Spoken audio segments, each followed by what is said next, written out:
Thank you, Speaker. And it's my pleasure to rise today to speak on the Transport Legislation Amendment Bill 2023. This omnibus bill includes reforms that I'm thrilled to talk about in this place today for a number of reasons, but I'm going to concentrate on a few specific points. That being the medicinal cannabis research trial, regional rail, both rail freight and passenger rail, as the member for Mildura, and the bus industries, and in particular one of our local bus line operators and how amazing they are in delivering their service in rural Victoria.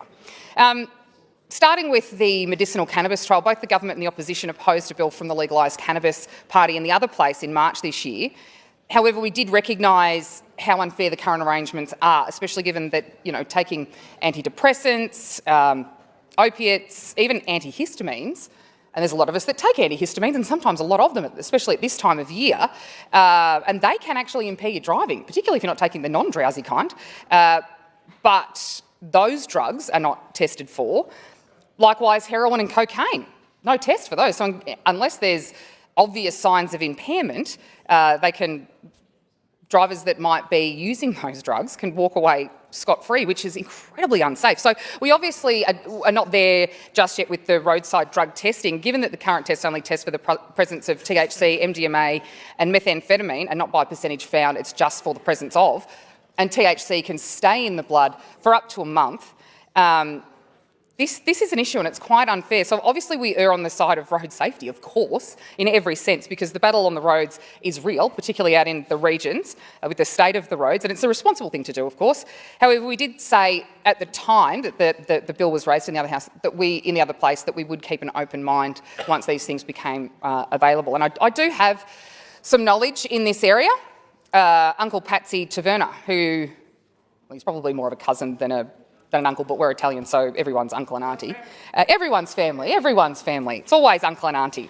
Uncle Patsy took medicinal cannabis oil to alleviate the symptoms of chemo and other cancer treatments, and ultimately the effects of his cancer. And it actually allowed him to live a much better life for the time that he had left. And it now seems like a pertinent time to recognise that Uncle Pasquale Taverna passed away on September 18 this year, and may he rest in peace.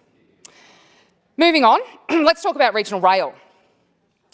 As the member for Mildura, the only regional city in the state that doesn't have a passenger train, as the member for South Barwon mentioned before, was closed in the 90s.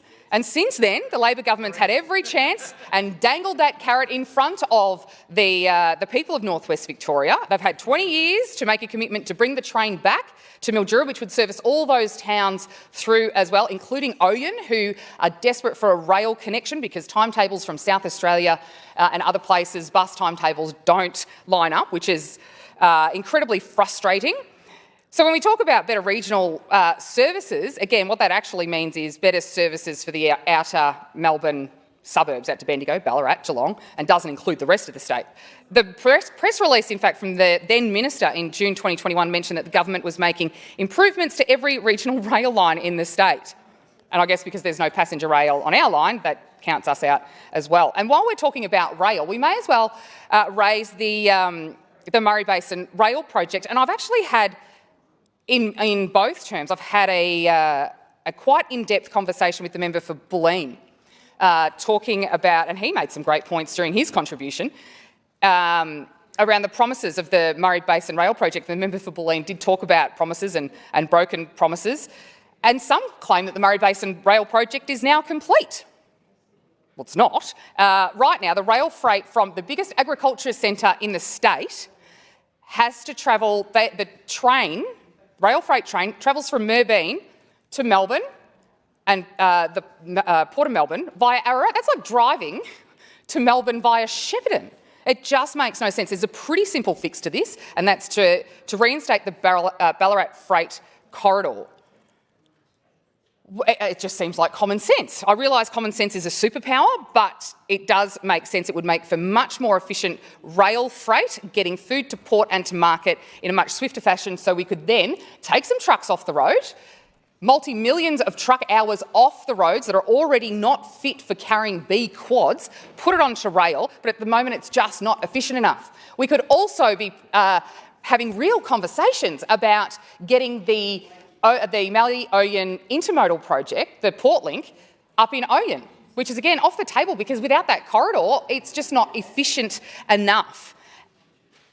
So, again, food producers who put food on your plate don't seem to be the priority, even though it makes sense. Seaway Intermodal actually have some very knowledgeable people in this space, and the member for Wollongong, we did have a very lengthy conversation about, and the member for Lowan also raised the system around the European train sets, but Seaway Intermodal, who operate our rail freight out of Moorbeen, have some very knowledgeable people, in fact some of the most knowledgeable in the business, one might argue.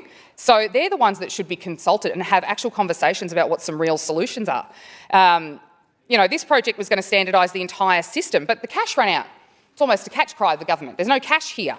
The member for Lowan also raised the interesting concept, like I mentioned, the rail sets that they use in Europe, which is really interesting and gives another possible solution instead of standardising what's left of that project, because it remains unfinished. And the member for Narrabeen made an interesting point. It's like if he was going to build you wanted him to build a 40-square house, and he only built a 20-square house, you'd come asking, where's the rest of it?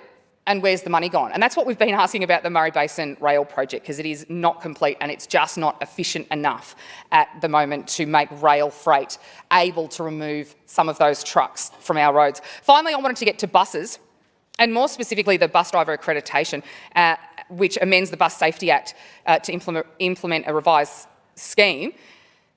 We've heard other members talk about how the bus industry nor the TWU were consulted on these changes and it would be done during implementation. But I wanted to raise again, talking to people on the ground can be really valuable. And last week I had a catch-up with Robin Vale's favourite bus driver and bus line operator, family-run business. There's a couple of them, Safina Bus Lines, Bulzomi's, Ryan's Bus Lines in our neck of the woods.